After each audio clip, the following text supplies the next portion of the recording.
Om Ajnanatimirandasya Jnananjana Shalakaya Chakshurunmilitam Dhena Tasmai Shri Gurave Namah. Om Ajnanatimirandasya Jnananjana Shalakaya Chakshurunmilitam Dhena Tasmai Shri Gurave Namah.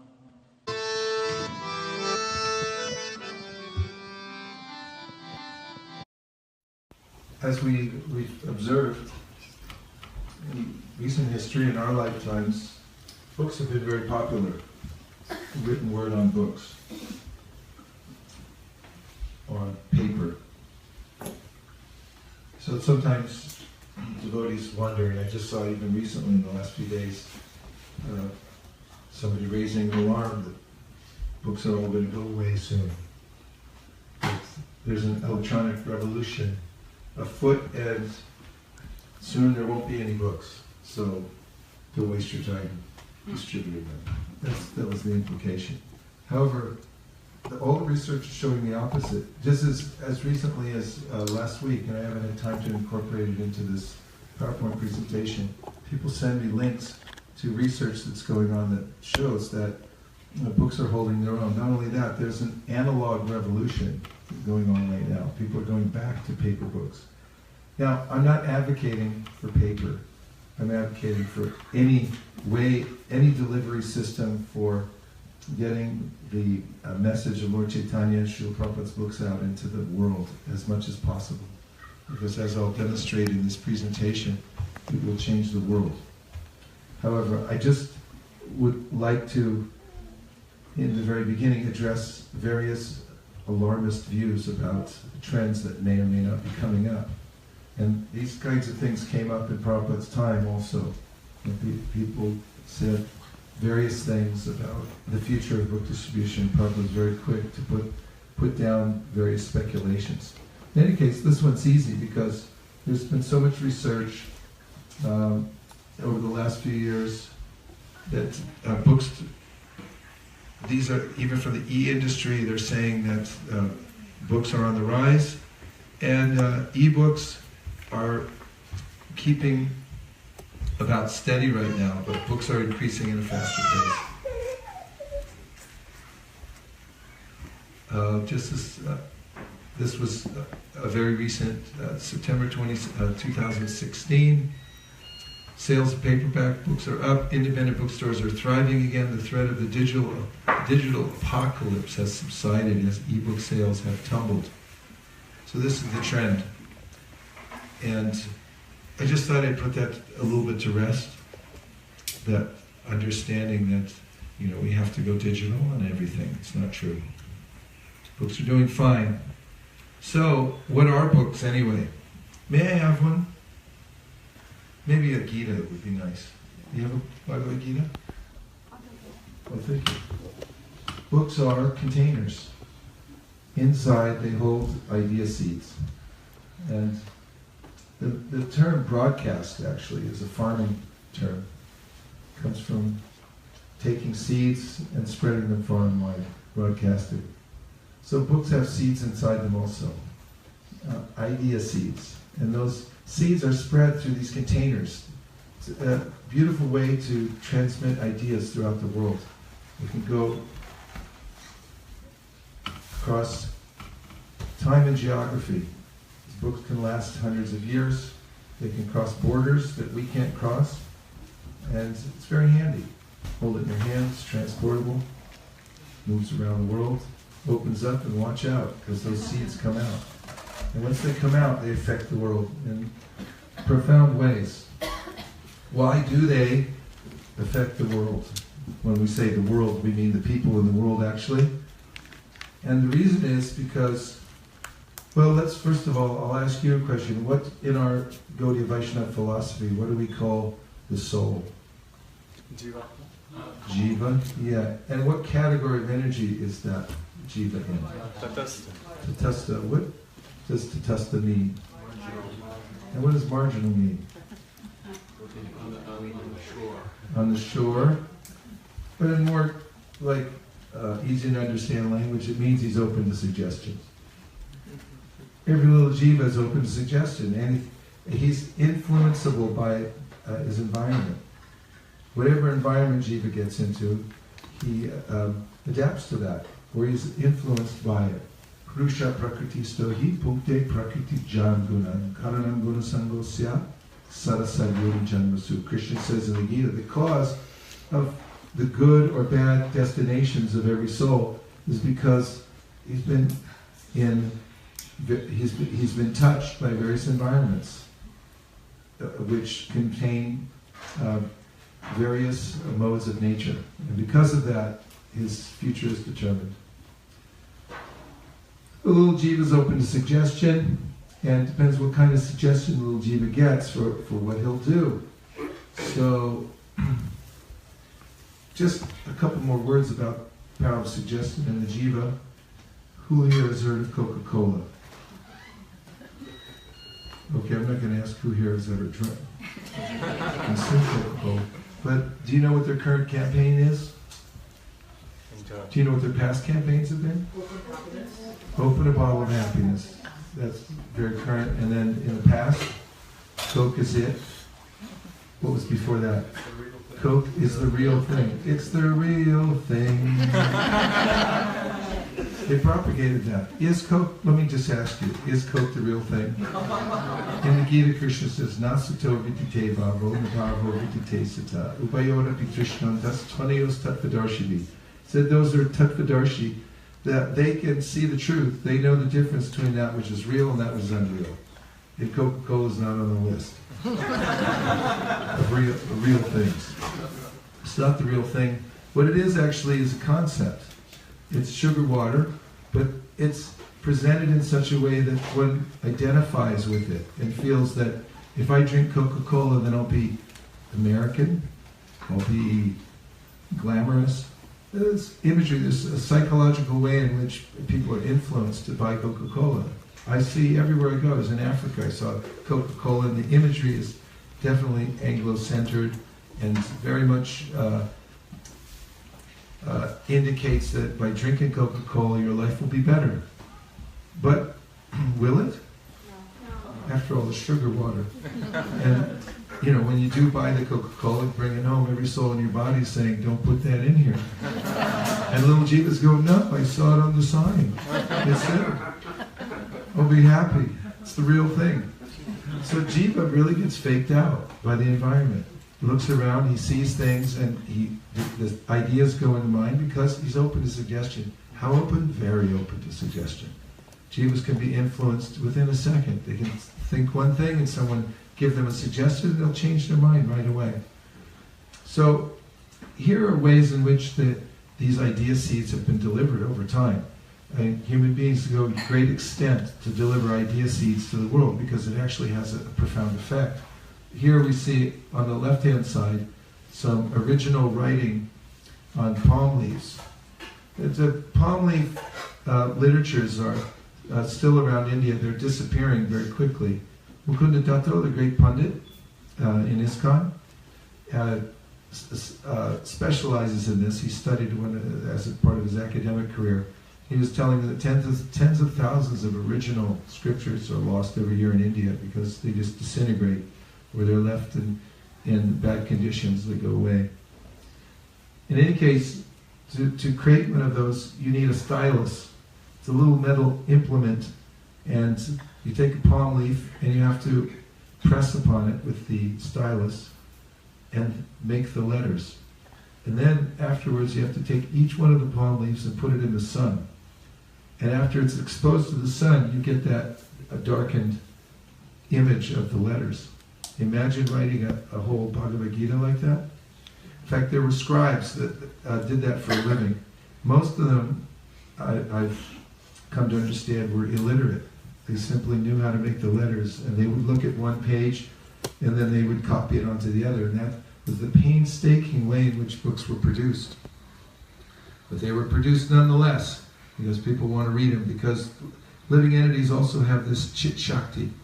They want knowledge. And if you look around the world anywhere, just walk up and down the street about 10 a.m. in the morning on a Sunday when people are just waking up, and you'll see they're coming outside to pick up a newspaper off the front porch. They'll walk in in a half stupor from the night before and just waking up and reading the newspaper. If you get on a train and you walk up and down, you'll see people have their noses buried in some screen or in a book, and they're trying to take in information. Little Jiva likes to drink in information because we have that chit potency that comes from Krishna.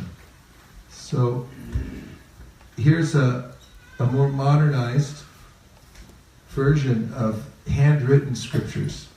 This is a movable type, a way in which you could mass produce literature. And actually, the first printing press, historians say, was by, what's his name? Gutenberg. Yeah, Gutenberg. The Gutenberg press, and he wanted to mass produce the Bible and make sure it was available to the world. So it was known as the Gutenberg press. And he was able to mass produce Bibles. Of course, mass produce at that time meant he could do about 16 or 20 at a time, which was a big improvement over writing one at a time by hand. And then, of course, there were other Bible societies. The Royal Bible Society then made better technology, and they started putting out hundreds and then thousands of Bibles and getting them out all over the world, which actually had a profound effect on the rise of Christianity. So, what about books? They transform the world. They have a profound effect on trends, on ideologies, and how they get embedded in society. So, of course, the Holy Bible, I just gave an example of that. It's famous all over the world. In fact, nowadays, there are groups like the Gideons who put out hundreds of millions of Bibles all over the world. That's what they do. They make sure that the Bible goes out into every nook and cranny of the world in all the different languages they can possibly translate it into. And it has an effect. How about this? Let's do a survey in this room here. How many of you have heard of the theory of evolution? 1, 2, 3, 4, 5, 6, 7, 8, 9, 10. Okay. How many of you have a copy of The Origin of the Species? Is it in the car? Out in the car? Soft copy? 2 people have it out of all those. How many have read it before in your lifetime? 1, 2, 3, 4, 5? Okay. Academic setting? Or a little light reading on the side? Do you have a copy now? It's not out in the car? Not on your nightstand at home? If you interview thousands of people, millions of people around the world, they'll all say they've heard of evolution. Many of them will say they believe in evolution. But if you ask them if they've ever read Origin of the Species, they'll say, no, I never, most of them never even heard of it. But where did the theory of evolution come from? It came from this book. That book went out into society. Some people read it. The ideology, the seeds spilled out. They implanted themselves in people's minds and hearts. And this ideology grew. And it's still growing all over the world because of the distribution of this particular book. When someone takes the trouble to compile ideas and put it in one of these containers, and then make sure it gets out to people, it definitely has an effect. Let's look at some more examples. There are various economic systems in the world that people accept as practically their religion. There are ways in which people fight wars over the kind of economic system they have in their particular country. And these all come from various writings. This is a famous book which was a beginning point for some of the modern systems of economics that we have in the world today. Apparently it's not just my voice, it's also my brain not working properly. Bear with me. And here's one, you may be familiar, Fidel Castro recently passed away. Very successful revolutionary, took over the whole area of Cuba. Anybody from Cuba here? So, how did he do that? He used the written word. According to PBS Broadcasting, who did a special on Fidel Castro, he was in jail.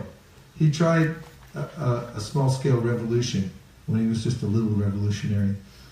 And he was arrested and put in jail. And while he was in jail, he started writing down his thoughts. But how did he write them? In lime juice.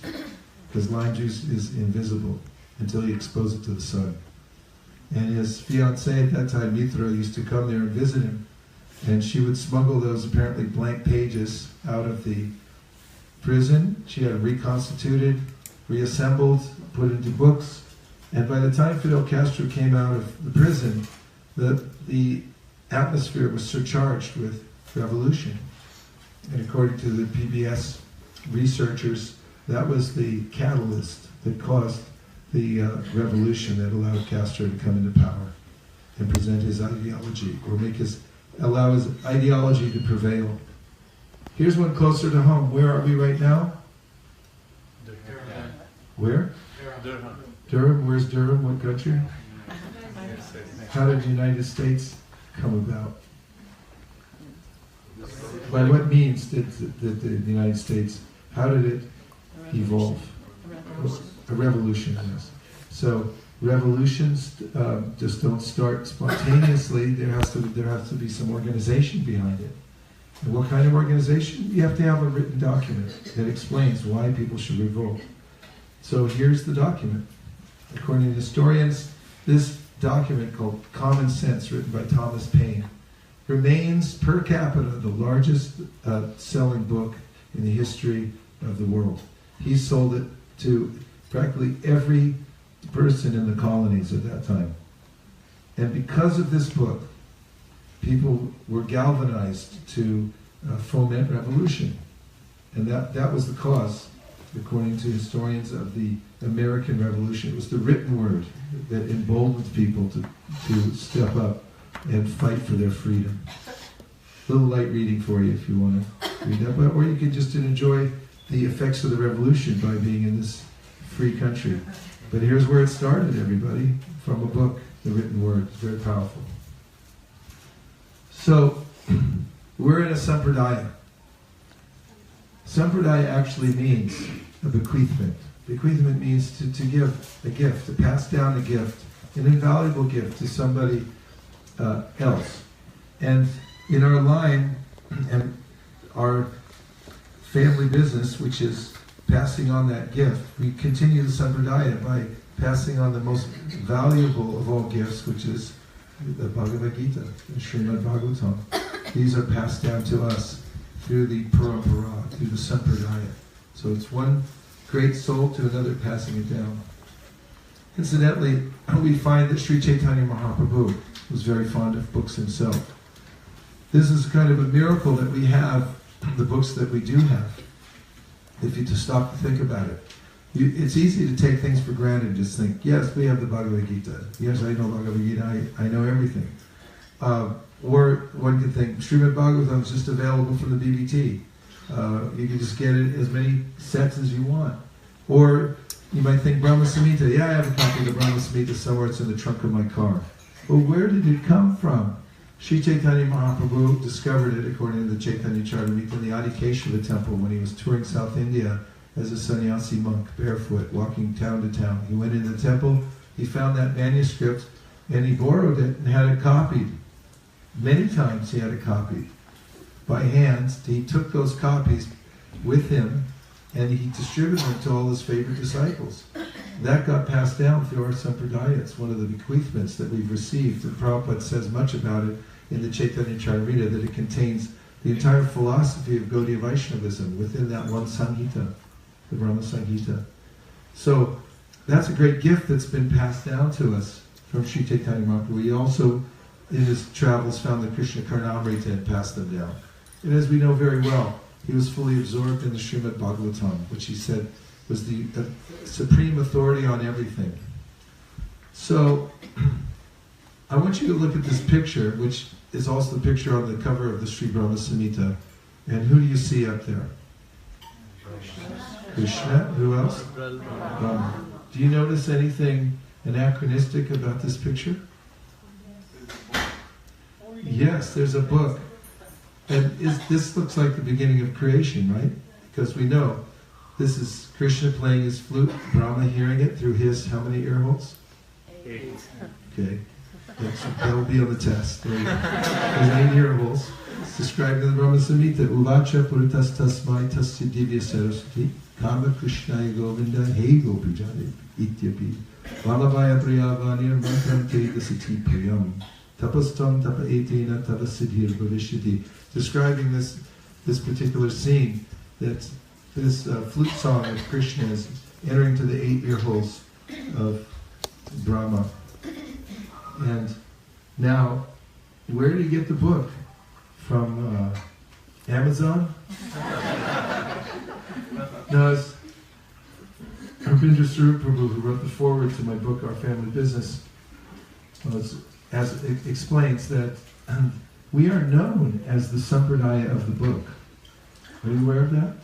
That's why symbolically Brahma starts off with a book in his hand, because it represents our business, which is to pass on this gift to others. And that's what Brahma did for his sons. His sons passed it on to others. We have the old disciplic succession, which, let's take a look at a sample of our disciplic succession. Who's that?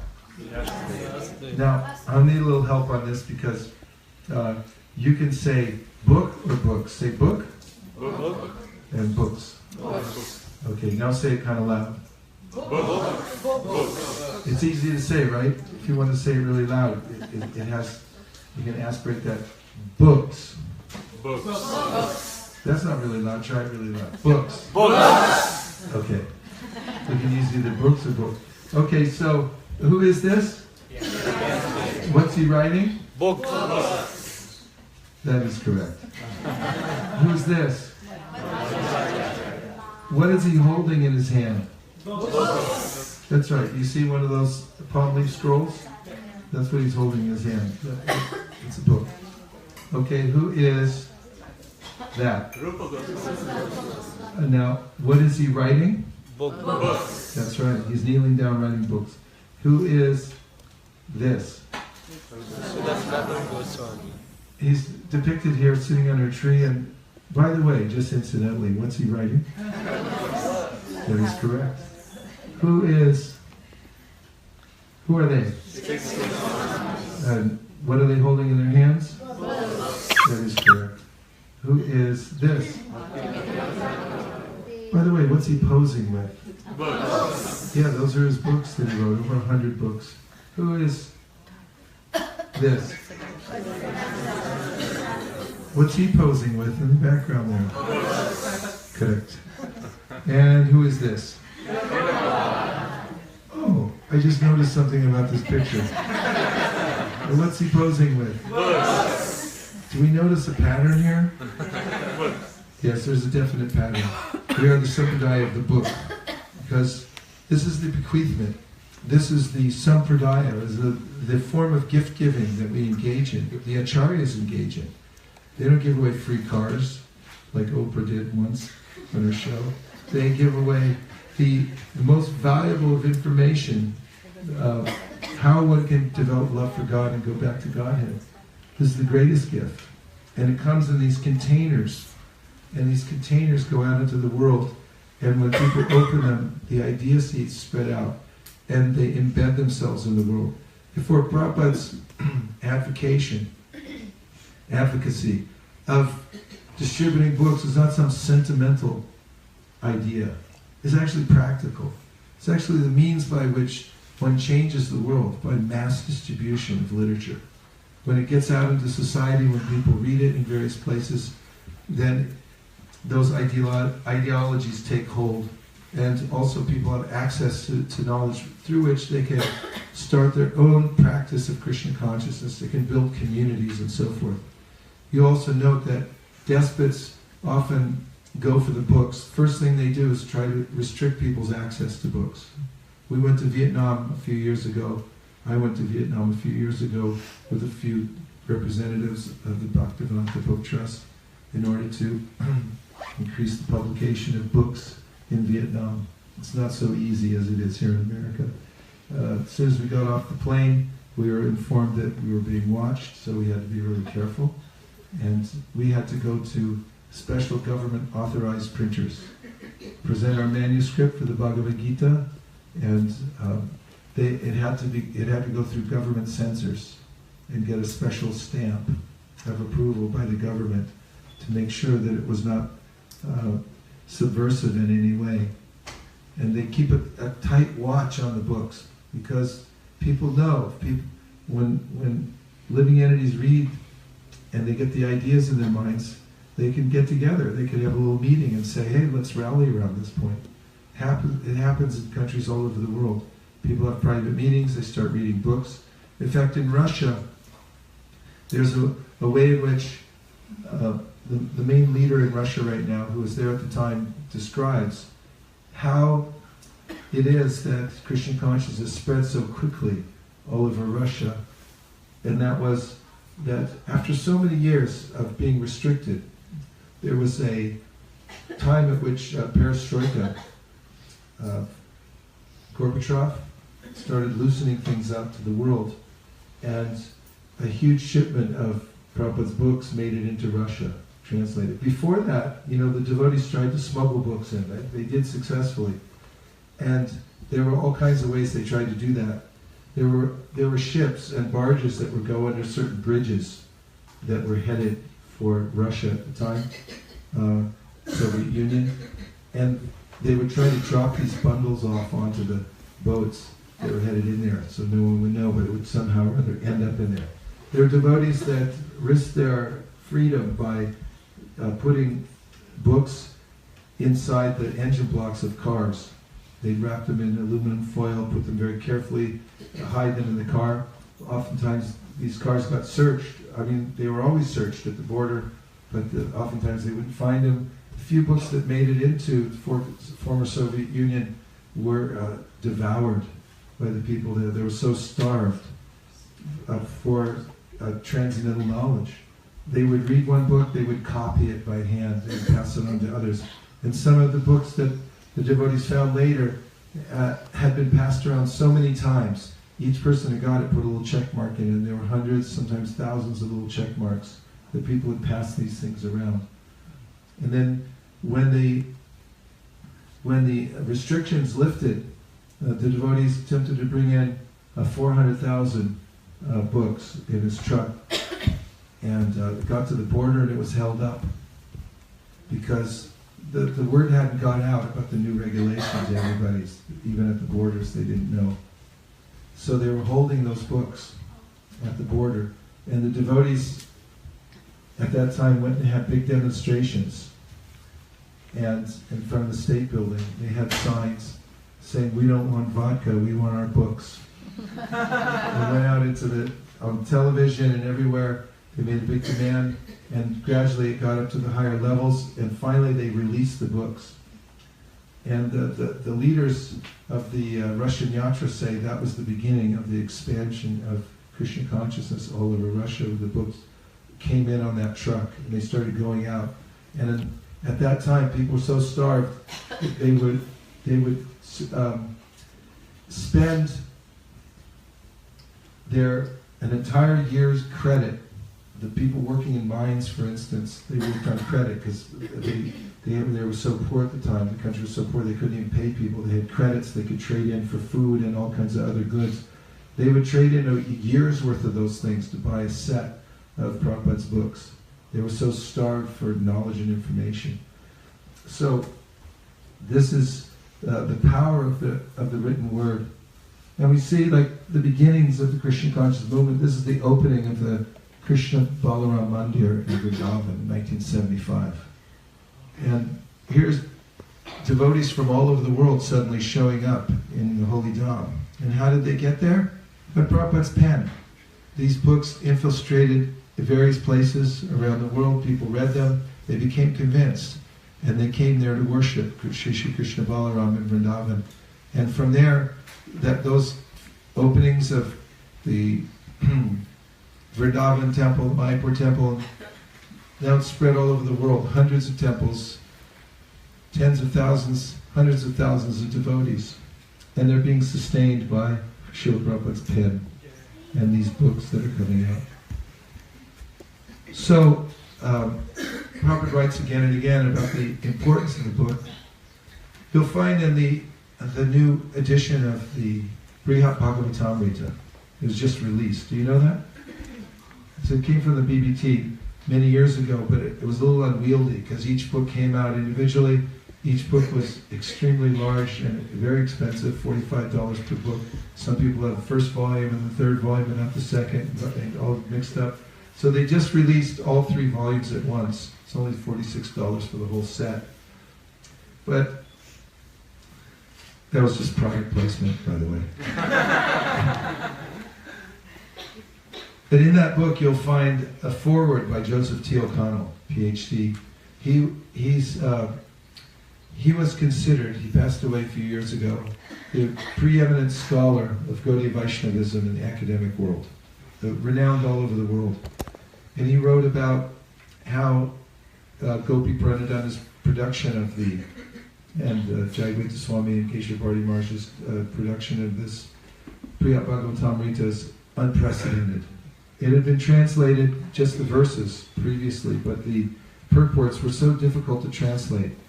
But Gopi Pranadhana was so qualified, having, first of all, he was a genius in linguistics, and second of all, he was a pure devotee, and third of all, a great follower of Srila Prabhupada, and fourth of all, he was trained by Prabhupada, and within the context of the BBT to do the work that he did.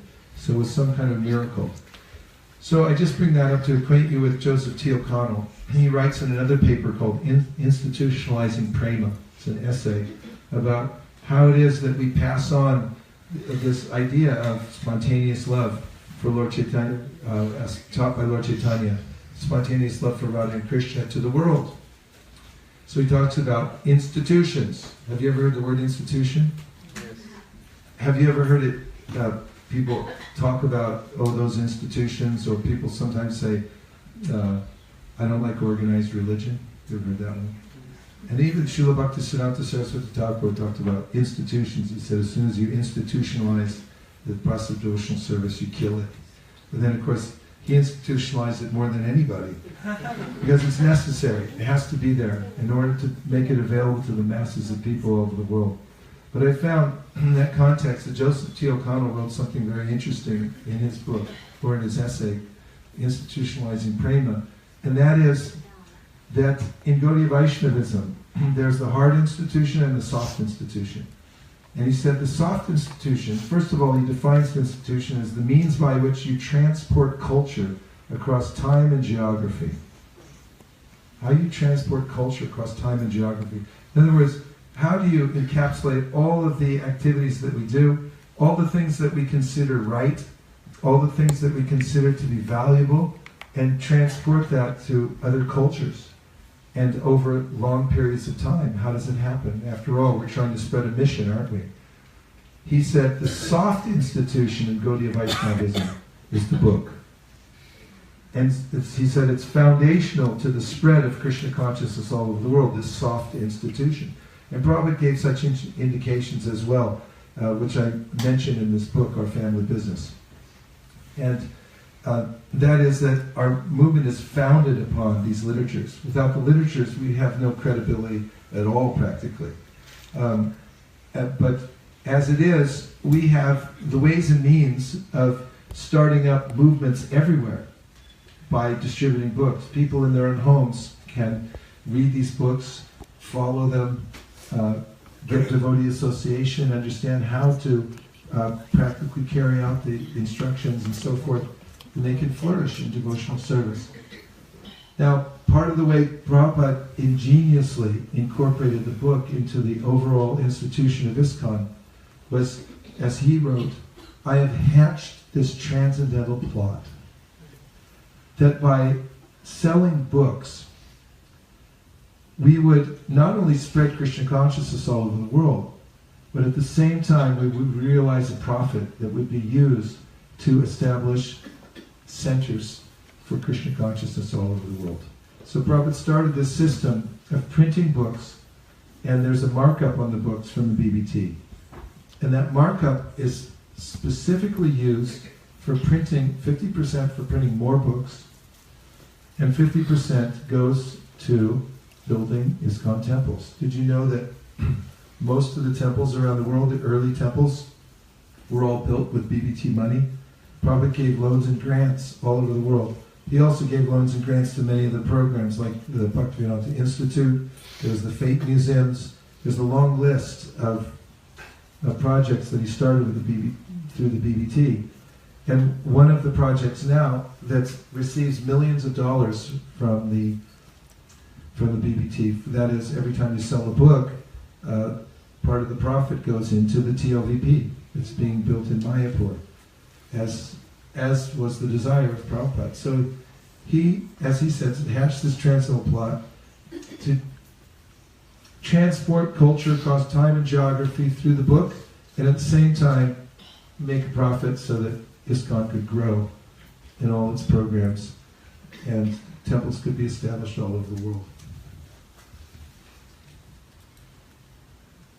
So these books are access to higher association. If you sit down with the Bhagavad Gita or the Srimad Bhagavatam, you can have Srila Prabhupada's association by hearing and relishing what he wrote. As with most authors, it's very difficult to get a personal audience. Even it was difficult to get a personal audience with Prabhupada when he was present, especially after 1970. Things started to really pick up. It was very difficult to just go and sit in the same room. But even more intimate association comes if you sit down with an author's book. You can read it again and again, and you can get the most confidential thoughts that the author has placed there to put out into public. And you can hear what are the inner workings of that author's mind. So it's a very privileged kind of access that we have in the revealed scriptures. We can hear what Rupa Goswami's thinking, what the conversations were between various great sages like Maharaj Nimi and the Navayogendras. All these things are available. You get higher association. And this is extremely valuable for us and for the people of the world to have access to this kind of association through transcendental literature. So it's important to read the books very carefully. This has become a major point of concern in our movement. At the recent ILS, the last ILS that was in Mayapur, which is the ISKCON Leadership Sangha. The leaders come from all over the world to share their insights at Mayapur. Has anybody been to one of those? Yeah, so they set up access to people who come and speak who are doing nice things around the world to spread Krishna consciousness. There was, in one of the plenary sessions, a survey conducted about how much leaders were reading, and there were abysmal results. Some of the leaders had read the Bhagavad Gita maybe once in the last 16 years, and this is something that has been on the forefront of GBC's agenda. Many other people and communities are concerned. How much are we reading the books? So one thing that I've discovered is that if you regulate your reading and you do it every day systematically, then you'll notice a marked increase in your own Krishna consciousness. So to that end, in the last couple of years, we created an app. It's called Be a Sage, page by page. Anybody have it? Can you show it to us? If you go to the App Store on your smartphone, if you don't have a smartphone, see me afterwards. See if we can get you a deal. There it is. Aditya Narayan Prabhu, could you hold that up? It's available for Android and for Apple. And it's a little app. And on the app, it has a picker wheel. You can pick which one of Srila Prabhupada's books you want to read. And then you can spin the wheel.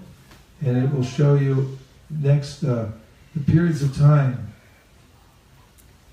And you can pick a period of time, for instance, for the Srimad Bhagavatam. Let's ask you this question. What is your name? Shalki. Shalki, when are you going to finish the entire Srimad Bhagavatam, all 12 cantos? What date?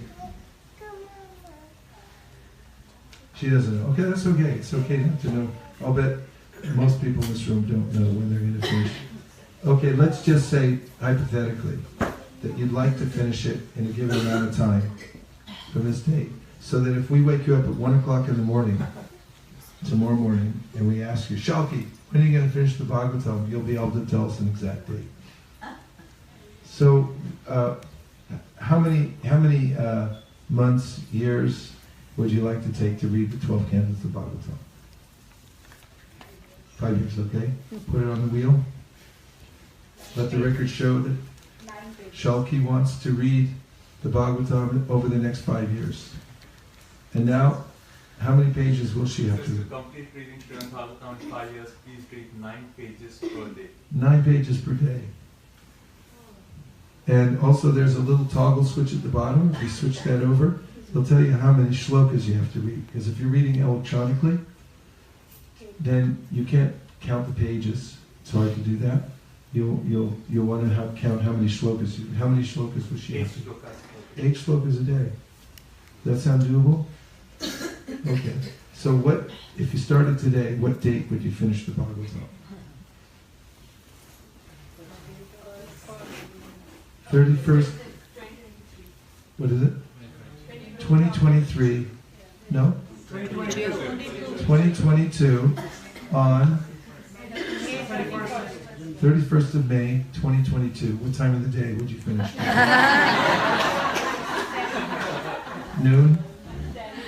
10 p.m. 11:59 p.m. Okay, 10 p.m. She'll finish on 2022, May 31st. So we will wake you up at 1 o'clock in the morning and say, Shalki! When are you going to finish the Bhagavatam? 2022, May 31st at 10 p.m. Right? Give her a hand. Is that possible? Finish in 5 years? Absolutely. 9 pages a day is doable. It's something that you can integrate into your schedule.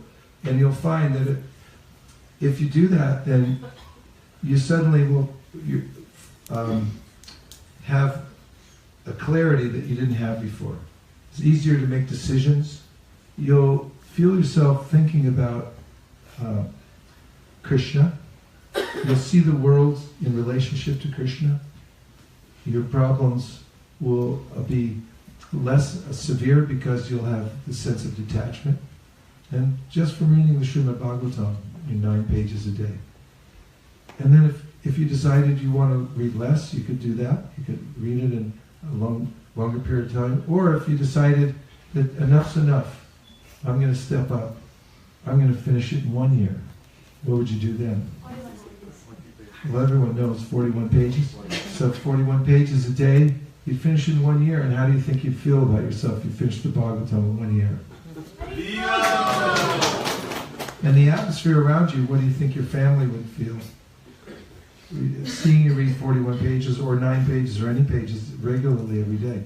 If the atmosphere of your whole family would change because you're there every day pulling out the Bhagavatam. So this is a highly recommended program. In fact, Prabhupada advocated over and over again to please read my books. I met Prabhupada in 1973 in San Francisco. I was part of the Sankirtan party there. And our temple president introduced us to Srila Prabhupada and told him our book scores. Because everybody knew Prabhupada was interested in book scores. But that day, Prabhupada looked at us. He didn't say anything about the book scores. He said, you must also read my books. He said, I have not written these books just for selling. I have written them for you to read, become pure devotees, and go back to Godhead. He said, I wrote them for you. So this is a very important point for our Krishna conscious movement, that we have to imbibe. The word imbibe means to drink, by the way. You have to drink through your ears what's in these books. And then you can become more valuable to the entire Krishna conscious society. You become more effective in helping other people become Krishna conscious. Everything works by transcendental mantra. And the transcendental mantras that you want to hear are in these books. It's also a perfect gift for people in the world. So We also advocate going out to distribute books. We went out yesterday.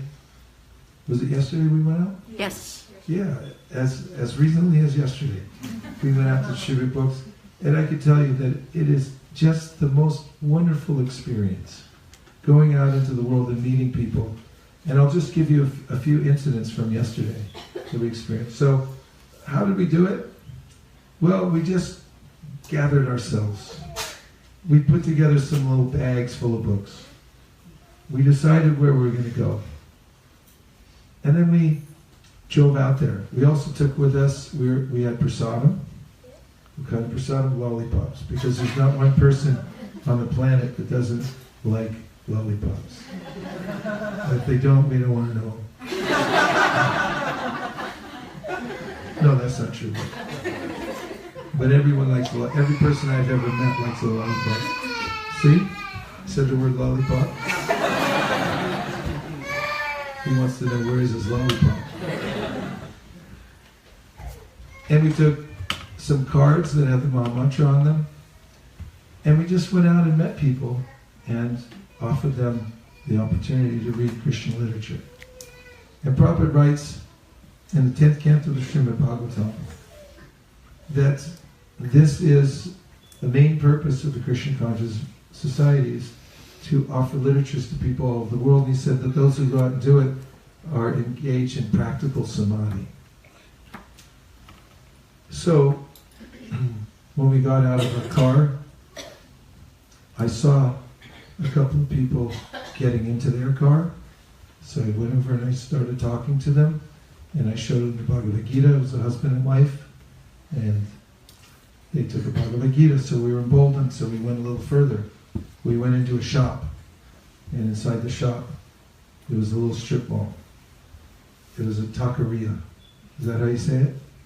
They make tacos or something. And what is taqueria? What are they making there? Quesadilla? Okay, so they make like Mexican food, right? And so the people at the counter didn't speak English. And we speak a little Spanish, but they called the owner of the store. They let him deal with this. So he came up, and we showed him Bhagavad Gita, and he pretty much gave us his full attention. He started looking through the Bhagavad Gita. I explained the whole thing to him, and told him, actually here's what I told him. I told him it's a book on yoga, meditation, that shows you how to get free from stress. And I asked him, you've heard of stress before, right? And he goes, of course. And I said, really? Because you don't look stressed, you look very peaceful. In fact, your eyes look spiritual. I said, what's your secret? And he said, oh, I don't know. I said, you must just come from a good family. He said, yeah. And I went on and I showed him the Bhagavad Gita. I explained it to him that it's been read by Thoreau, Emerson, Gandhi, Dr. Martin Luther King Jr., Albert Einstein, the Beatles, Tupac Shakur. And then I went through and I showed him the Sanskrit, asked him if he could read that. And he said he couldn't. I said I was just testing him. But actually it was translated in English. And I said it's been translated in English many, many times. But out of all the translations, and then I turned to the very front of the book, I said this has become very popular academically. And I showed him Georgetown University, and I showed him USC, University of Southern California. And I said, here it is in a nutshell. And I opened up to the picture of changing bodies. And I said, look, we start here, and I pointed to the baby's body, and he said, we end up here, and showed the skeleton of the man who just left his body. I said, we're all just passing through. And I said, where are you in all this? And he pointed out a place on the continuum of bodies. And I said, wow, that's amazing. I was there a few minutes ago, now I'm over here. Life goes by very quickly. Then I showed him the next page, and I said, this shows a self-realized person. A self-realized person treats everyone with respect, because he or she sees that God's in everyone's heart. He liked that. Then I said, you've heard of karma before, right? And he said, yeah. I said, what does it mean to you? And he said, if you do good things or bad things, it comes back to you. And we really appreciated him for that, knowing karma. And then I said, is this your main profession? He said, yes. And then I showed him a picture of the yogi with the soul bursting out of the body. I said, yeah, he used to run a taqueria also.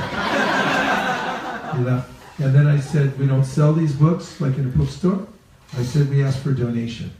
I said, we don't need the money. The only reason we ask is when you give something in return for spiritual knowledge, it connects you to the previous teachers who have passed it down over many generations. It allows you to enter deeply within the knowledge. And as he was considering it, I said, so where are you from? He said, Venezuela. I said, you know Elin Chester? You know who Elin Chester is? Havi? Havi Prabhu is a devotee. He lives in Florida. He's a disciple of Prabhupada. He's a very famous musician, especially in Venezuela. He won a Grammy award for his music. He's brilliant and a great devotee. And so everybody in Venezuela, it's like asking somebody in America, have you heard of Elvis Presley? And he goes, yeah, of course I've heard of Elin Chester. He said, he was one of my best friends. And he goes, come on. I said, Nirkula, show him a picture. So just so happened I was just in Japan with Havi. We did a tour around Japan together. So she showed him a picture. There we are sitting together. He goes, oh, be darned. So he gave a donation. He took the Bhagavad Gita. And it was a very sweet exchange. And it was just running an ordinary taqueria and sort of a like nondescript little mall there somewhere. But that made a change in the universe. Because basically this universe is a closed system. It has the same kind of information inside all the time. It's just recycled in different ways. That's why it's kind of boring here. But this information that we're distributing comes from outside the system. And that's described by Narada Muni. He says, Tadvad visargo janataga viplavo yasmin prati shlokam abadyavatati namanyanantasya shankitanyat srinvanti gayanti grananti sadhavaha. He says that this Srimad Bhagavatam is a different creation. It doesn't come from this world. It's not part of the closed system. It's information that comes from the spiritual world. And when it enters into this realm, it transforms anyone that it touches. It creates a revolution in the unbiased lives of the world's misdirected civilization. It changes people's hearts. It's all-powerful. It's non-different from Krishna. And now in that taqueria somewhere, or in that very sweet man's home, there now sits a shining copy of the Bhagavad Gita as it is, the bequeathment that came all the way down from Krishna, the Supreme Personality of Godhead, a gift that's been passed down from the greatest of acharyas. Not only that, he got the great opportunity to give a donation to help propagate Krishna consciousness all over the world. That's a permanent benefit, permanent asset that he'll have life after life, that he gave something for the Krishna consciousness movement. And that brings up a good point. I'm glad I brought it up. Thank you. Oftentimes people wonder about book distribution, say, well, you know, this book distribution, okay, yeah, but what about the donation part? That's the sticking point. Because people think, yeah, I can go give out free books. Anybody can give out free books. But when you say we're going out to sell books, people say, I think my mom's calling me. I gotta make her a peanut butter and jelly sandwich. I gotta go home. So, what is it about the donation? It's exhilarating, spiritually exhilarating. Why? Because we've been asked to present this philosophy to people in such a way that they can accommodate it. And in the Bhagavad Gita, Krishna says, don't give this knowledge to people who are not devoted or austere. Why does he say that? It's because if you're not devoted or austere, you cannot accommodate this information. It has to be made in a way that they can easily take it in. And they have to have some appreciation for it and a devotion for it, or they have to have performed some austerity in order to accommodate it. So now, how does the donation apply to that concept? Well, we know when we ask people for a donation, it's a little bit of an austerity for them. How do we know that? By the look on their face. By their body language, by their hesitation, by so many other means we can intuit that it's a little bit austere. You ask anybody, oh, by the way, can I have $5? And they're like, why do you want $5? I want $5. It's not so easy to hand over money, because money is what people work for very hard. They exchange their life for it. So when someone is offered the opportunity to hand over a donation, it actually opens a channel for them so that they can appreciate the book. And that's exactly what I tell them when I give them the book and I ask them for donation. And if you tell people exactly what's happening, you'll feel no anxiety in asking for a donation. Again, we don't sell these like in a bookstore. We only take a donation. We don't need the money. The only reason we ask is, when you give something in return for spiritual knowledge, it connects you to the previous teachers who have passed it down over many generations and allows you to enter deeply within the knowledge. It's a penance. You perform this penance and you'll be able to understand the book. I say that to people. It's penance. And, you know, we met, according to those who were keeping track yesterday, we met 30 people yesterday. And out of those 30 people, 29 people took a book. Wow. Out of those 29 people, 28 people paid for the book. And the reason is because we were just absolutely straightforward with them. We made friends with them, we showed them the book, and we told them exactly what the money's for. When you tell people exactly what the money's for, it's for you, it's not for me. I don't need your money, I don't even want your money. The only reason I'm asking, I'm here as a representative for these previous teachers, and if you give, you'll be able to understand this book. That's very simple. People appreciate that, and they take the book. Thank you very much. Now, can we beg from beggars? Is it moral? Is it ethical to beg from a beggar? Why? Because they get spiritual benefit? Because we're all beggars. You're all beggars? These are good answers. I'll tell you a story. We did this last year. Every year we do, Krishna willing, we do a yatra in Jagannath Puri and Mayapur. About 100 devotees, like 89, 85, 90 devotees go on yatra together. So every year we always distribute a little prasadam and books wherever we go, here and there. But this last year we decided ahead of time that this is going to be a Sankirtan yatra. Because we didn't want people who were coming on vacation to just hang out in the Holy Dham and look around a little bit. We wanted devotees who are coming there to do a little yajna and feel part of the Dham. So we said this is a Sankirtan yatra. So we flew in thousands of books.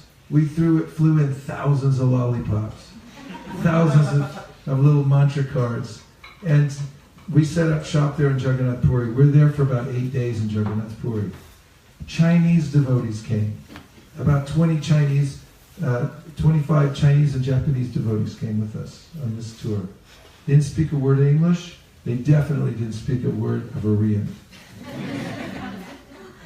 So we all went out together to the holy places, and along with our little tour of the holy places, we had Harinam. We carried a little deity of Mahaprabhu with us wherever we went. We saturated the place with lollipops. There wasn't one person standing anywhere that didn't have a lollipop in their mouth. Offered to Radha Krishna. And we distributed books like anything. So in the beginning, the Chinese devotees, I saw them, they were just giving away free books. And the next day we gathered together, I said, no, you don't understand. You're cheating these people. You give away a free book, they don't appreciate it as much.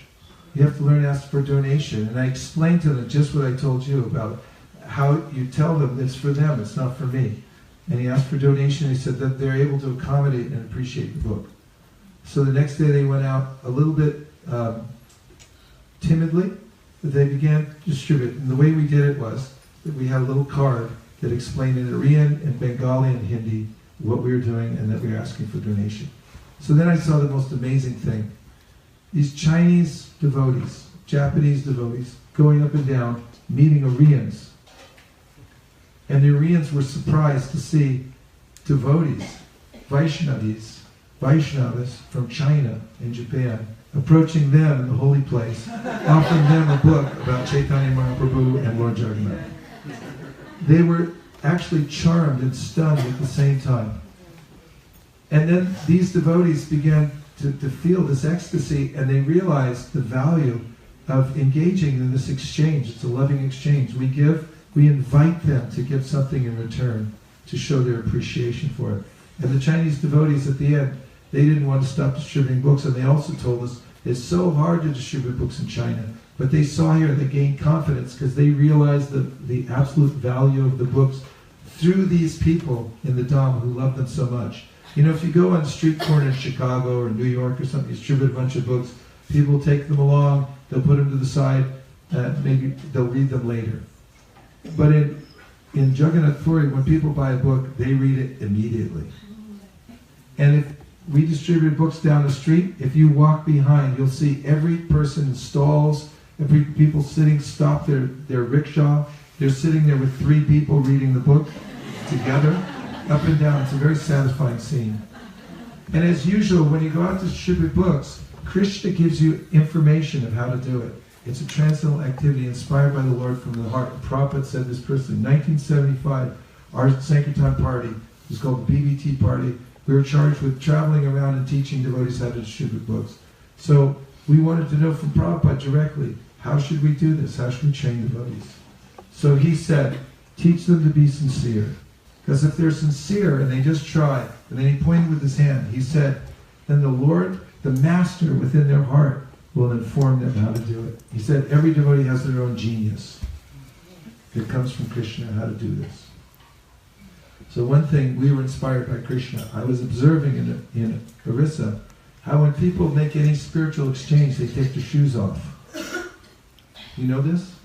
South India, I've noticed it too, door to door. Sometimes South Indians will take, before I hand them the book, they'll take their shoes off. So in Orissa, everybody does that. So we found out the key to distributing books. It took about a day and a half, and then I realized this is an infallible way for anybody to take a book in Orissa. You walk up, throw your shoes off,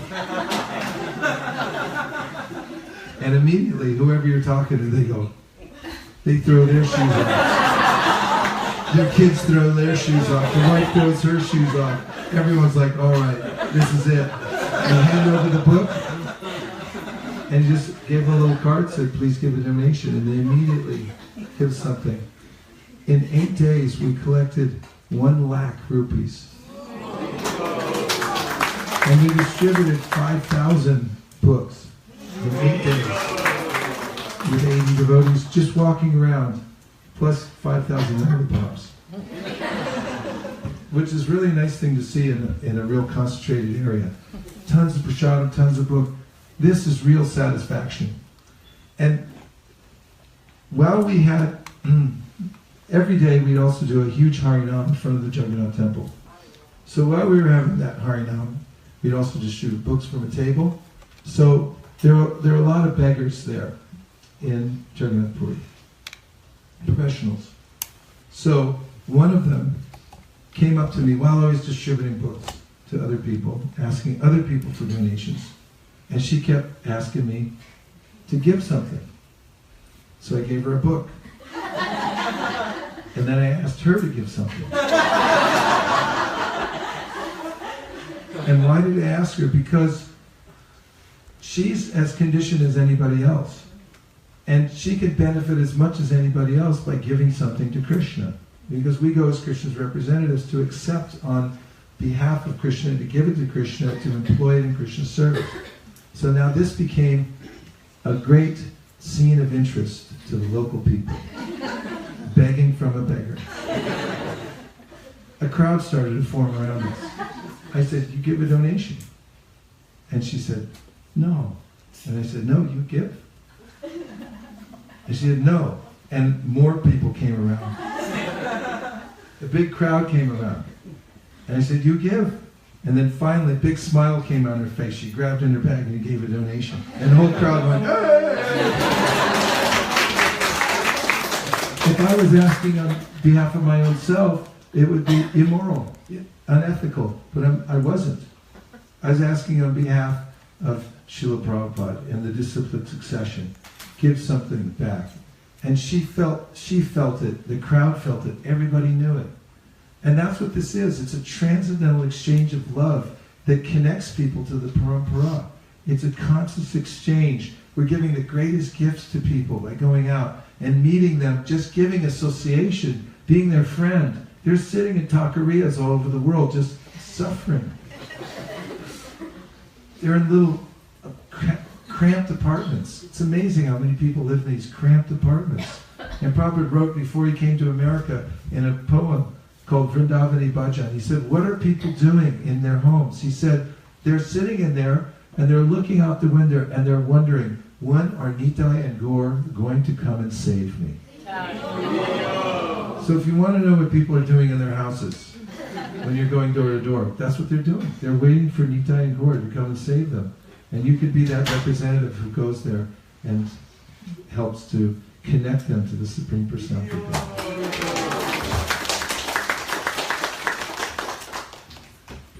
And now we'll take a couple of reflections. Ed, is anything you heard so far that's stuck in your mind?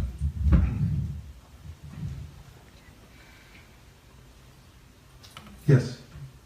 I was just concerned about asking donations because I feel suddenly so much restriction, especially among Indians. When you ask some donations, they just simply just back out. Indians?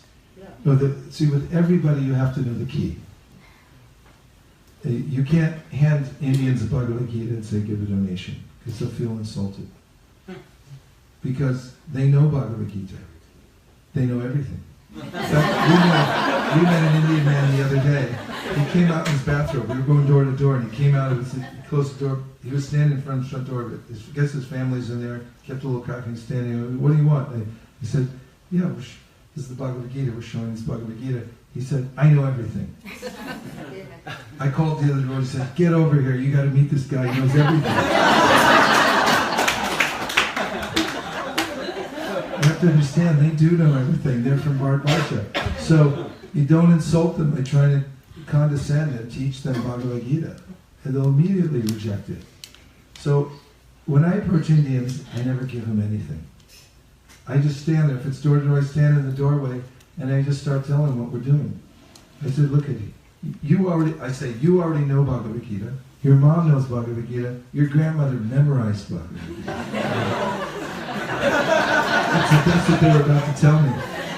And then I say, what we're doing, we're following in your footsteps. We're teaching the Bhagavad Gita to people who don't know about it.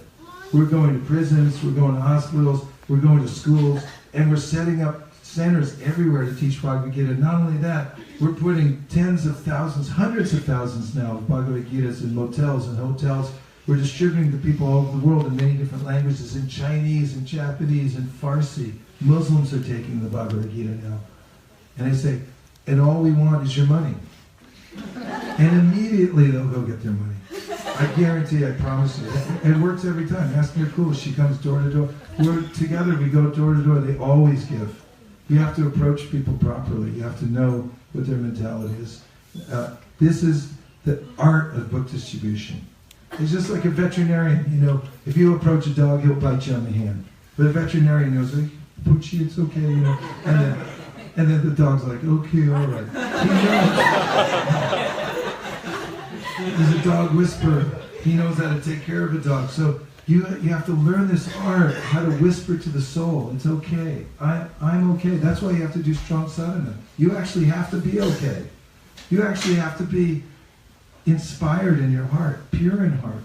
You actually have to feel compassion. If you feel compassion for people and you present a gift to them and you invite them to give something in return, they'll feel compelled to do it. This is not a mechanical thing. It's actually an exchange of love. These are the loving exchanges by which the Krishna consciousness movement was started. It's a voluntary movement. It can only be a voluntary movement. It's based on love and trust and the 6 loving exchanges. What else? Yes? You just mentioned that there are two sides of institutionalizing. One is soft and hard. Soft is books. So one is the outer and the... Yeah, then you have to have the institution itself. You have to have management centers so people can... You have to have temples so people can come in. You have to have temples. People have to come in and get relief from the world. They have to have a place they can meet and see the deity, see the form of the Lord. They have to be able to get prasadam. They have to be able to join something. They have to have the association of devotees. This is very necessary. And along with that comes a lot of problems, doesn't it? Yes. Can you tell residents in here? Leaders, yeah. There's unlimited problems. But that's the austerity of the Goshtiyanandis. Vajanandis go off in the forest. They don't have any problems except keeping the bugs away so they can keep chanting. But we have unlimited problems. We take this austerity because you have to deal with people and they're really difficult to deal with. Everyone's got a different idea. So you also have to be able to accommodate all kinds of people, bring them together in one common mission. to help people all over the world. That's what Goshinandis do. They live amongst people and they organize themselves for the good of the world. And that's a great austerity, one that will take you back to Godhead. It's worth the while to hold together the institutions. God be done. And as Madhavananda Prabhu points out in his famous lecture at the Gambhira every year that we're there at Jagannath Puri, Krishna always supports organized religion. With all its faults, he always supports it because it's got to be there for the masses of people to come in contact. What else? Yes? If Krishna supports organized religion, why are there so many problems? Because living entities are individual. And Prabhupada points this out in a letter to Maitreya Rishi. When Maitreya Rishi Prabhu, great soul as he was, and a GBC representative, was telling Prabhupada, there's so many problems because all these other GBC members are arguing with each other, vehemently arguing. Prabhupada wrote back and he said, that is because they're individuals, eternally. And he said, it's always like that. He said, even in the spiritual realm, it's like that. There's anomalies even there because of the fact that everyone's individual. They all have different opinions about everything. Every soul is different from another soul. There's not one that's the same as another. And therefore, that's what gives taste. It's interesting that there's just all these differences. But he said to Maitreya Rishi, don't expect utopia, even in the spiritual realm. Then he went on to say, look at, in Vraj, Krishna sometimes milks a bull because he's so bewildered by seeing Radharani that he milks a bull. So there are going to be anomalies. Yes? Prabhuji, when we go to distribute books and some people will show enthusiasm and take the Bhagavad Gita and it's almost like they're taking it, and then when we ask for donation, they give it back and say, oh, I don't have check, I don't have cash. How do you deal with it? Well, there's a whole system, and I can teach you that system. I can show you a system to sell a Bhagavad Gita, through which you can sell a Bhagavad Gita to anyone, at any time, anywhere. And I guarantee it, once you learn the system, that you'll be able to do it to anybody, anywhere, at any time. Guaranteed. At least 98 or 99.9% success rate, I guarantee. Or your money back from this seminar. Because if people say, I don't have any money, that's not true. They all have money. Everybody has money. It's just a matter of, if the confused mind, the conflicted mind always says no. Because it's an easier default position. So you just have to know how to accommodate people's giving so that they can give wholeheartedly. First of all, my principle is, for allowing people to give, is I don't put any expectation on them. I present the case and I let them voluntarily give. If they voluntarily give, they decide to give themselves, they know they voluntarily gave, and it's much more powerful. And they actually end up appreciating it more, and they end up giving more as well. Because they feel inspired to give, because it's their idea. That's why I say we don't need the money. And I'll let them keep the book anyway, even if they don't give, as long as they respect it, as long as they're not averse to it. I'm not going to put it in a bad home somewhere. Those people don't want to keep it anyway. But if somebody has the book, they want to keep it, I tell them, look, you already paid attention, that's enough. That's paying something. Money's just a token. It's just a way of expressing yourself when you give out money, to say, oh yeah, I believe in this. In fact, I took an economics course when I was in school. And in economics, first thing the teacher taught us was, Time is money. time is money, but she said something even more precise, which is that money is called dollar votes. You vote with your money. How many dollar votes do you have today? Well, this is my vote right now. I give you $1. I give you $10. Here's $1,000. You just voted like that. So anyway, people oftentimes say, I don't have any money. It's not true. So the one thing that you can do is employ the penny principle. And you'll read about it in my book, Our Family Business. What is the penny principle? Well, I coined that phrase one day when we were on a marathon. Bhakta Kumar was going door to door. I told everyone, all these Gitas have to go. Everyone's got to get a Gita. Just get whatever you can from people. Even if they give a penny, they get a Gita, whatever. So he was door to door, and this man was saying, okay, Gita, all right, but, it's like, I don't have any money. He said, just give a penny. He said, you're going to take a penny for this book? Okay, I'll give you a penny. So he runs to the back of his apartment. Bhakti Kumar could hear him back there rummaging around, and his wife comes in and said, what are you doing? He said, I'm looking for a penny. Why are you looking for a penny? So there's this guy out there, he's got this book, he gave me this book, and he wants a donation. She said, well, why are you giving him a penny? Let me see that book. She starts going through, this is a great book. She marched him out there and made him give $50.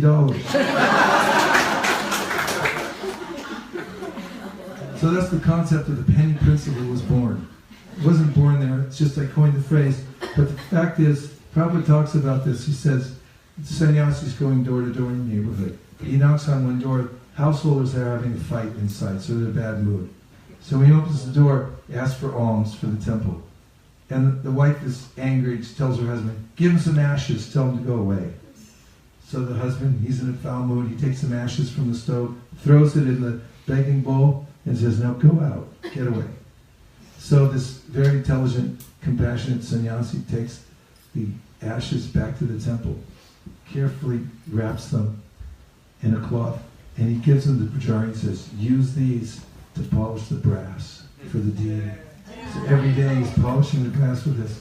And then 3 months later, Prabhupada tells, the sannyasi goes to the same neighborhood. He forgets which house is which, so he knocks on the same door.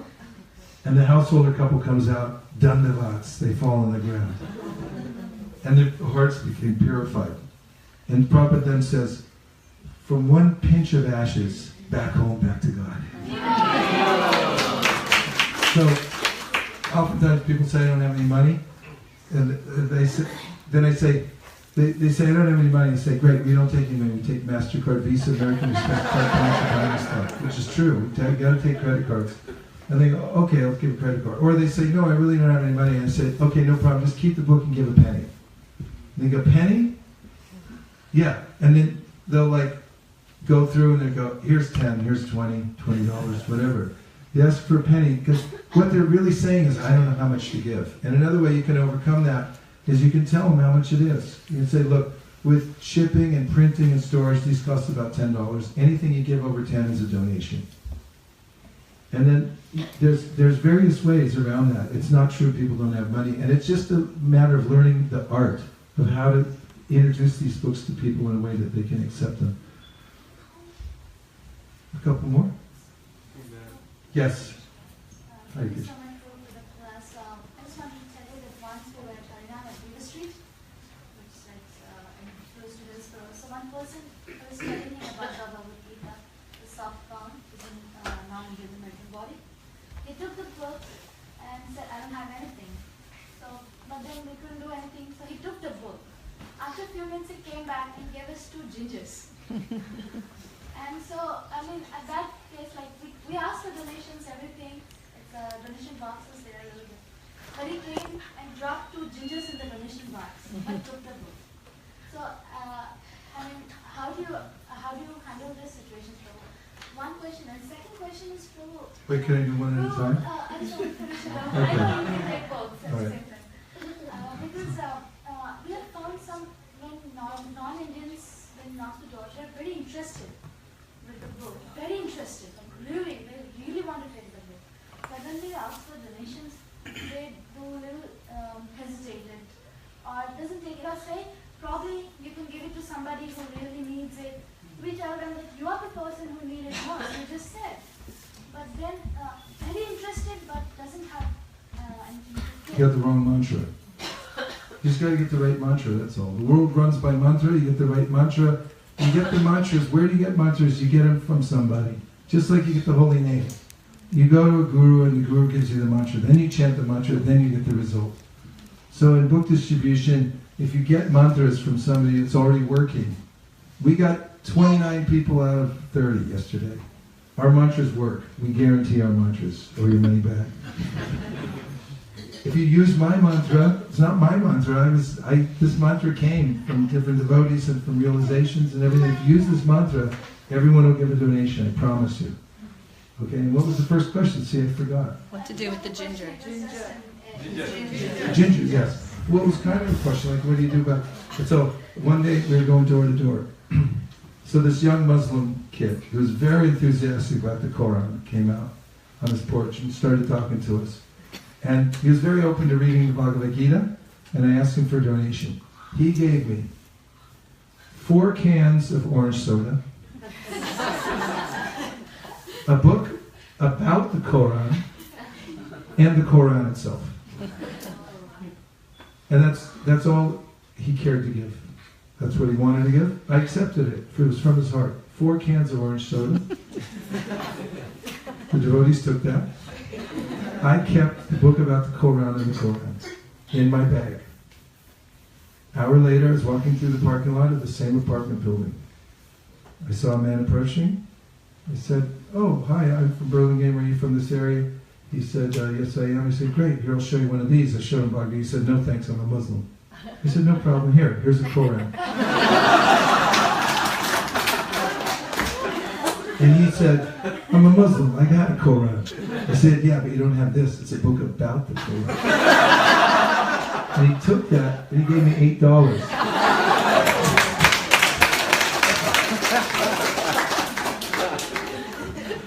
So you have to be inventive. You have to accept what people offer you because, they give from their heart. You could take a grape, you could take a banana, or you could just, if you took their valuable time. I write about this in the book. I met this Christian couple in Honolulu, Hawaii. A lot of honeymoon couples there. I've been at the temple with my good friend, hearing and chanting for the week. We go out on Sankirtan for a few hours in the evening. And beautiful Hawaii weather. We were feeling ecstasy. I showed them the Bhagavatam, first canto. Christian couple, they said, "No thanks, we're Christians." And they said, "Plus, we don't give to anything but our own church."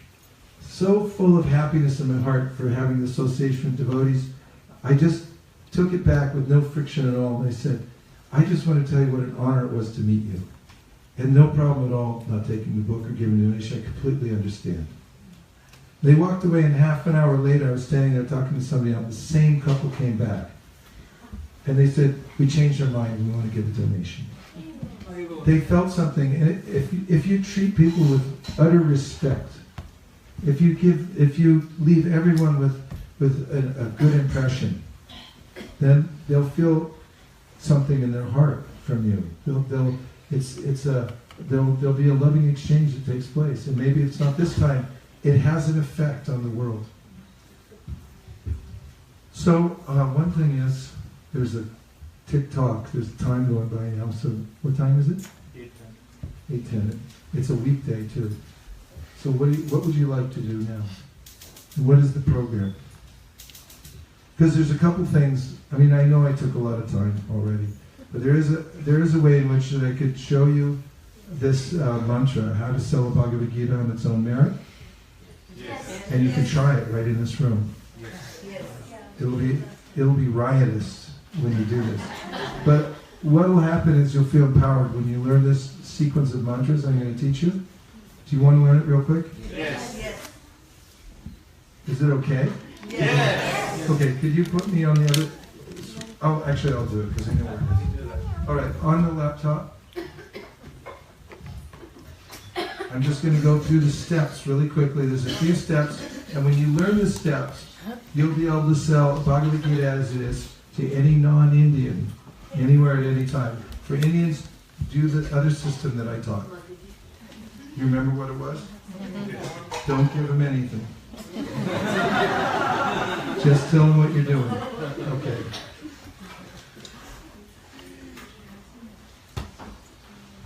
Everyone okay? Yeah.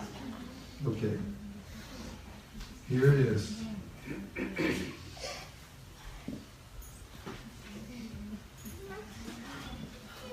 Okay.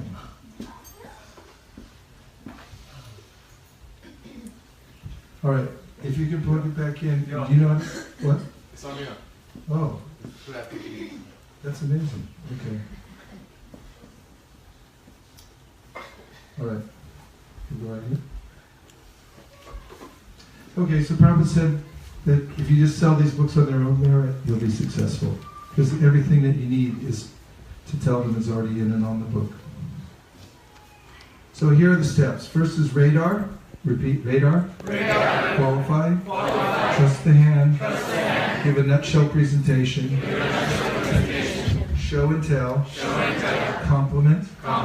Use humor. Engage. Okay, so you didn't know this perhaps, but you have radar. Because you're a conscious living entity. Actually, you have a lot more power than you think. And book distribution is a conscious exchange with other living entities. So, I'm going to teach you where your radar comes from. Hold up your right hand, point it at somebody, not at me. You can't absorb it all. Really point it at somebody deliberately. And I'm going to give you the mantra to activate your radar. Mataji, put up your hand, right hand, like this. Point it at somebody, and look at them. Okay, ready for the mantra? Hi. Now watch. Okay, he's laughing. What else do you see? Whoever you shot with your radar, what do you see? Laughing, smiling? That's because you're all devotees. So when you shoot somebody else with your radar, what other reactions might you get? Somebody might frown, somebody might ignore you. So this is a reading. It's nothing else but a reading. So this person, this is his job. He's supposed to keep the law and order. He shoots his radar gun out, it hits the car, he gets a reading. He reacts according to the reading. If the car is going slow, he just lets it go. If the car is going above the speed limit, then he has to do something about it, right? So you do the same thing. If a person gives a positive reading, then you can do something about it. If a person doesn't give a positive reading, you're not obligated to do anything. You're off the hook, okay? So, next stage is, after using your hand power, you have a lot of power in your hand, use it, activate it through the mantra, is to qualify. Because if you just walk up to people and hand them a book out of the blue, they'll wonder why you're doing it, and they'll doubt whether they should be doing it. So first, before you hand the book over, you qualify them. How do you qualify? By asking a question. And I'm going to bring this point up a couple of times during this very short presentation, and that is that the most important punctuation mark in any language is a question mark, because question mark is a hook, and it's also a tennis racket. It acts in various ways. It's a very important tool. Become a master asker. Become a what? Master asker. Become a master asker. Don't tell people, ask them, and lead them to the right conclusion. Here's a good way to qualify people. I'm from California. Where are you from? India. I love India. Fantastic. Here, I'll show you too. Books on yoga and meditation shows how to get free from stress. So I don't ask them a yes or no question, because a yes or no question will get a no answer, and then you finish, and you might as well pack it in for the day.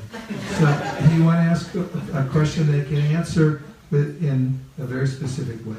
So I'm from California. Where are you from? Hillsborough. Where? Hillsborough. I love Hillsborough. Fantastic. Here, I'll show you one too. I'm from California. Where are you from? North Carolina. Okay, North Carolina. Now, what's your name? Dhruv. When I ask you where you're from, say Timbuktu. Okay. I'm from California. Where are you from? Timbuktu. He's from Timbuktu. Fantastic. I love Timbuktu. Wherever they're from, we love that place, and we're able to show them the book. We'll take questions after. Once again, Prabhu, what if they say I'm not interested? Well, then that's fine. And see, that's part of the process. We're not chasing people. We're not trying to convince people. We're picking ripe fruits. When you go out in the orchard to pick your fruits, what kind of fruits are you picking? Yeah, what variety of fruit? Apple. Apples. Okay, how do you know it's a ripe apple? Okay, red. Sometimes they're green, but they're sweet. They have a certain quality to them. Good apple pickers know. Comes off easily in your hand too, right? What if it's still on the vine and it sticks to the vine, it's not ripe yet? What you do is you grab it and you pull it as hard as you can. And if it doesn't come off, you break the branch off, right? And you drag it down the street. Is that correct? Is it correct? Say no, Vaisesika. It is not correct. Okay, so when you're dealing with living entities also, you're looking for the ripe fruits, not the unripe fruits. So, next stage is to trust the hand. You qualify them. Whatever they tell you they're from, they're qualified. Okay. And, I mean, they say they're not interested. Perfect. We're looking for people not interested. We'll show you one too. So, you'll notice in this picture, look at the woman's hand as the recipient. See the hand is like this? A classic hand move. So the mind does all kinds of things. The mind accepts and rejects, but the hand doesn't care. The hand goes like, the mind's going, don't do it, don't do it, don't. The hand goes, no, I'll do it. It just reaches out and take it. So put the book out like this, and make sure you feel confident. Hand the book over. Be ready to let these books go out into the world. Put it in people's hands. And you see how it is? Watch. Hands are coming from every direction. So trust the hand. Put the book in their hand. Let them have a visceral experience in the hand. As I'm handing the book over, I give them this mantra. There are many mantras. I use many mantras, but for the sake of training, this is one very powerful mantra you can use. Repeat after me. Books on yoga and meditation. Books on yoga and meditation. That show you how to get free from stress. Books on yoga and meditation. That show you how to get free from stress. Books on yoga and meditation. That show you how to get free from stress. Books on yoga and meditation that frees you from stress. That shows you how to get free from stress. Books on yoga meditation. That show you how to get free from stress. Books on yoga and meditation that shows you how to get free from. Yeah, practice this in front of a mirror until you got it down. If I wake up at 1 o'clock in the morning, it's like, what is it? You go, books on yoga and meditation. Show you how to get free from stress. So this is an important mantra because it's telling them what's in it for them. And as I'm handing the book over, you'll notice there's an arc. Here, watch the arc. Books on yoga and meditation shows how to get free from stress. As soon as it's his hand, I'm saying stress, right? Now, it's in his possession. I just gave him the book. Now, I need a question. Because a question is a hook. It holds everything together. Now, what do I ask him? You've heard of stress before, right? Yes. Yes. Really? Because you don't look stressed. You look very peaceful to me. Now, what happens if you walk out of your house in the morning and you see your neighbor and your neighbor goes, wow, you look terrible today. How do you feel? Okay, what if you run into one of your devotee friends and you see they go, you look tired. How do you feel? Tired. If somebody looks at you and goes like, oh, you look fantastic today. How do you feel? You feel great. Okay, so when we meet people and we ask them, you've heard of stress, right? And they say, that's the question we ask them. So if you're heard of stress, right? It needs to spin. I'll take this opportunity for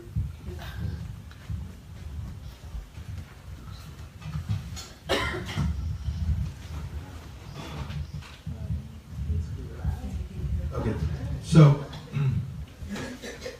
you've heard of stress before, right? Ask that question. Here's a musician. Let him come up here. Musicians know how to fix these things. Maybe.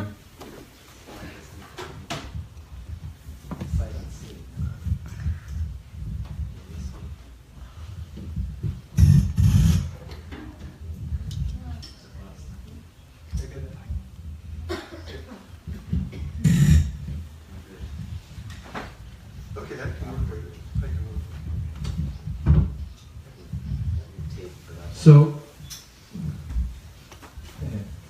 Hare Krishna, Krishna, Krishna, Hare Hare, Hare Rama,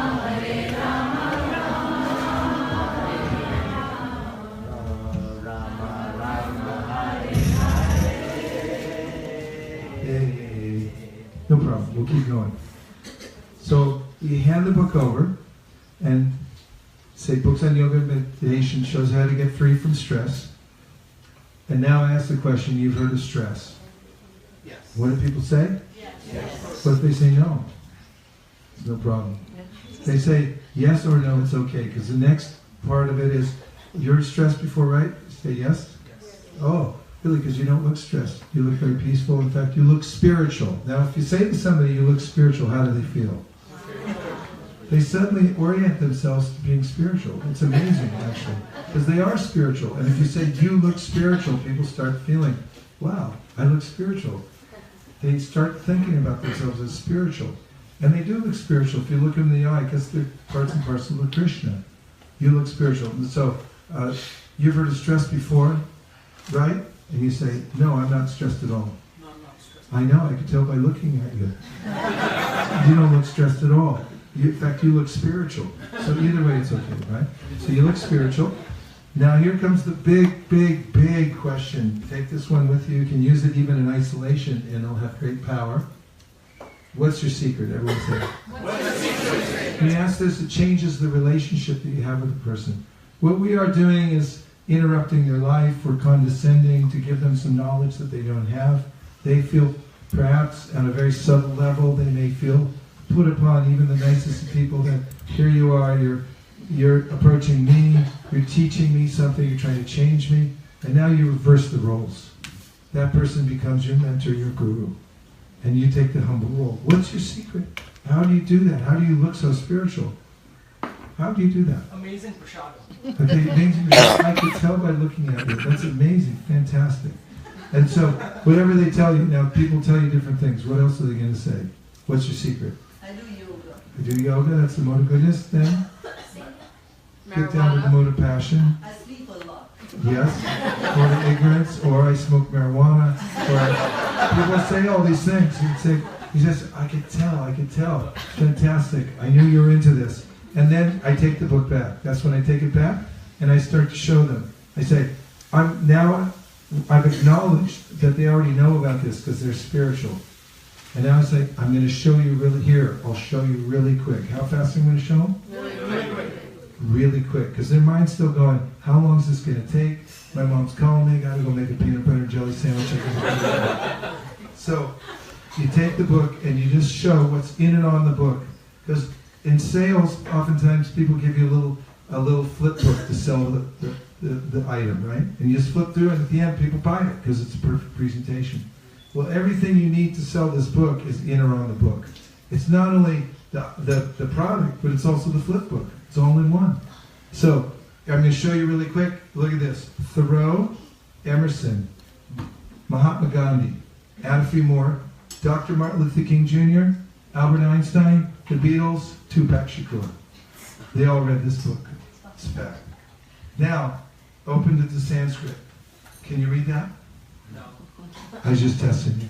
It's translated in English, but this has been translated many times from Sanskrit into English, and out of all the different translations, this has become very popular academically.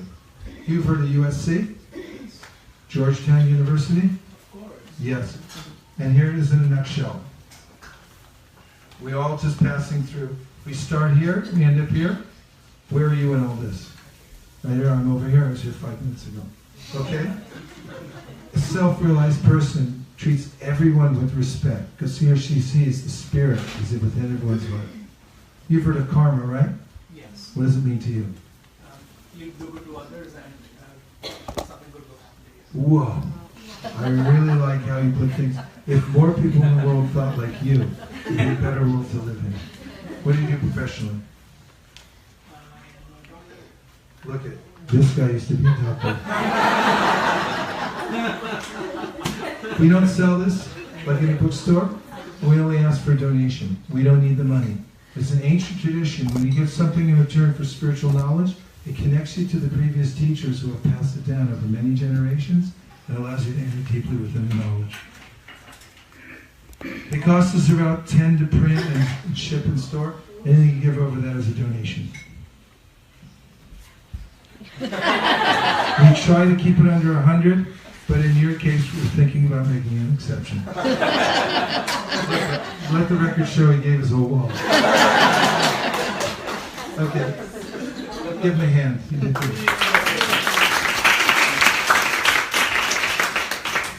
Okay, so this what's your secret is a very powerful question to ask. Take the book back. Here, I'll show you. How fast? How fast? Yes, really quick. In fact, there was a guy at the corner. He had a big drink in his hand, biggest drink I've ever seen, and some other kind of sandwich or something like that. He's going just ready to cross into the parking lot. And I approached him. I'm California. Where are you from? And he said, I don't have time. I said, would you like to show? Here's a question. Question is a hook. Would you like to show me to show you really quick? And he goes, I don't know. And I asked all the devotees who are standing there. I said, is it okay if I show him really quick? And they go, yes, it's okay. You show me. They said it's okay if I show you really quick. And he goes, okay, I'll take a look. And I just showed him a small book. I took the drink in my hand, everything, and then he gave a donation and walked away with the book. So it just take a few seconds, but ask the questions and show them really quick. Okay, on the back, Thoreau, Emerson, Gandhi, Dr. Martin Luther King Jr., Albert Einstein, the Beatles. Don't forget Tupac Shakur. Just kind of he reads the Bhagavad Gita. He read the Bhagavad Gita. He's mortal. Tupac. You can Google it later. He was a very famous African American music artist. Thank you. So then we come to the Sanskrit I told you about. Ask them if they can read this. Tell them that we're just testing them. It's actually translated in English. And out of all English translations, this has become very popular academically. You're just dropping names. USC, Georgetown University. It's in the front of the book. Learn where it is. Then you turn to the changing bodies. We start here. We end up here. We're just passing through. Get them involved and ask them, where are you in all this? And then we go to the next page. This shows a self-realized person. That's not the picture. This is not updated yet. This shows a self-realized person.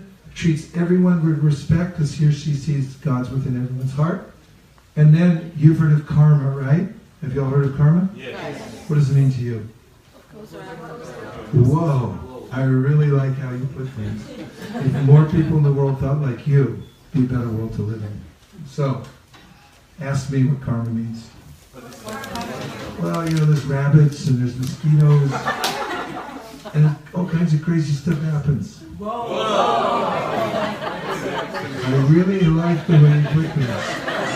If more people in the world thought like you, it'd be a better world to live in. Wasn't it us that was together when we were on the street, we were going down the street, and there was this group of young girls, I think they were going to attend their friend's wedding. So I showed them Bhagavad Gita. There was about 15 devotees. We were walking down. I showed her the Bhagavad Gita. I got to this part about karma. It says, what does karma mean to you? And he goes, doesn't mean anything to me. I'm a Christian. I don't believe in it. I said, yeah, but if you were going to say something about karma, what would you say? I don't know, it's some concept of you do good things, you get good things. And all the devotees went, whoa! I really like the way you put things. The whole group. And she took the book.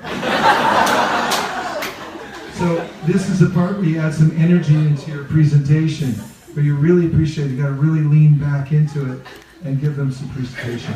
And then, humor. What do you do professionally?